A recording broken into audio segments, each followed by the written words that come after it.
अब आता है निद्रा वेग निरोधक रोग, अर्थात आपने नींद के वेग को धारण किया तो कौन कौन से रोग हो सकते हैं। निद्राया मोह मूर्ता अक्षय गौरव आलस्य जृंभिका अंग मर्दस्य तत्रेष्ट स्वपन स्वहनाने च। मतलब अगर हमने नींद के वेगों को धारण किया तो क्या हो सकता है, मोह बेहोशी जैसी हालत होगी, ठीक है।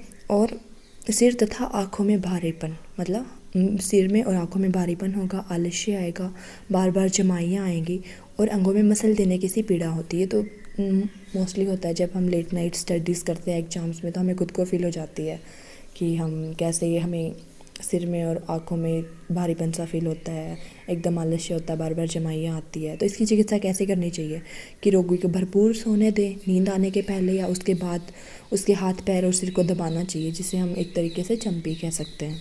अब आता है काशवेग निरोधक रोग चिकित्सा। काशस्य रोधात वृद्धि श्वास अरुचि हृदय में शोषो हिदमा च कार्यो अत्र काशा सूतरा विधि। काश के वेग को रोकने से क्या होगा, काश रोग की वृद्धि होगी, श्वास रोग हो जाएगा, अरुचि, हृदय रोग, शोष, हिदमा, हिक्का आदि रोगों की उत्पत्ति हो सकती है। अब इसकी चिकित्सा जो होती है, जो काश रोग की चिकित्सा बताई गई है वही चिकित्सा की जाती है यहाँ पे। श्रम श्वास वेग निरोधक रोग चिकित्सा। गुल्म हृदरोग सम्मोह श्रम श्वास अधिधारितात हितम विश्रमणम तत्र वाद घनश्चय क्रियाक्रम। मतलब श्रम के कारण उत्पन्न हुई श्वास की गति के वेग को रोकने से या गुल्म रोग या हृदय संबंधी रोग तथा मूर्छा रोग हो जाते हैं।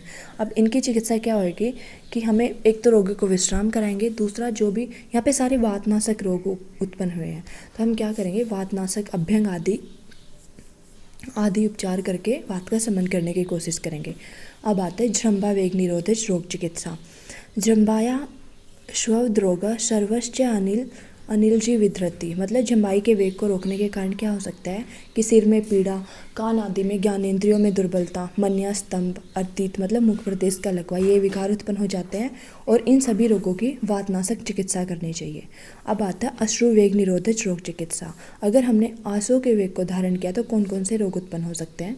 पीनस अक्सी शिरो हृदय रुगमन्या स्तंभ अरुचि भ्रम सैगुल्मा वाष्पतस तत्र स्वप्नो मध्यम प्रिया कथा।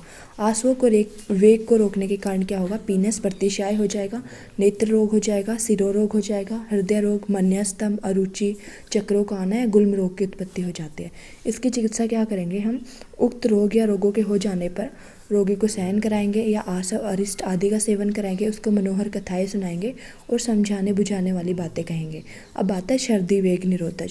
विसर्प कोट कुष्ठ कुक्षी कंडू पांडवाम्य ज्वरा सैकास श्वास हृलाश व्यंग श्वथ्यो वमे। मतलब सर्दी के वेग को रोकने के कारण क्या हो सकते हैं, विसर्प रोग हो सकते हैं। सर्दी जो होता है, वमन उल्टी आना, अगर उसके वेग को धारण कर लिया तो एक तरह तरह के रोग हमें उत्पन्न हो सकते हैं।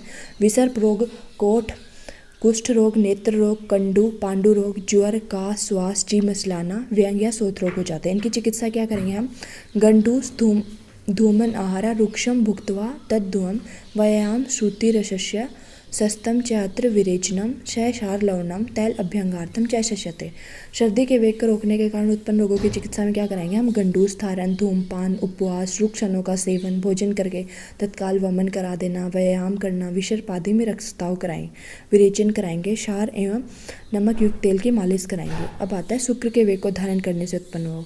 शुक्रात श्रवणम गुह्य वेदना ख स्वथु ज्वरा हृदय व्यथा मूत्र क्षय अंग भंग वृद्धि अस्म संडता। मतलब क्या होगा कि मूत्र के साथ शुक्र का निकलना या गुह्य अंग लिंग या भग आदि में पीड़ा होना, सोत सूजन हो जाना, ज्वर, हृदय में पीड़ा होना, मूत्र की प्रवृत्ति में रुकावट होना, अंगों में टूटने की सी पीड़ा होना, अंगड़ाइयों का आना, अंड वृद्धि, अश्मरी तथा नपुंसकता, ये सब रोग हो जाते हैं।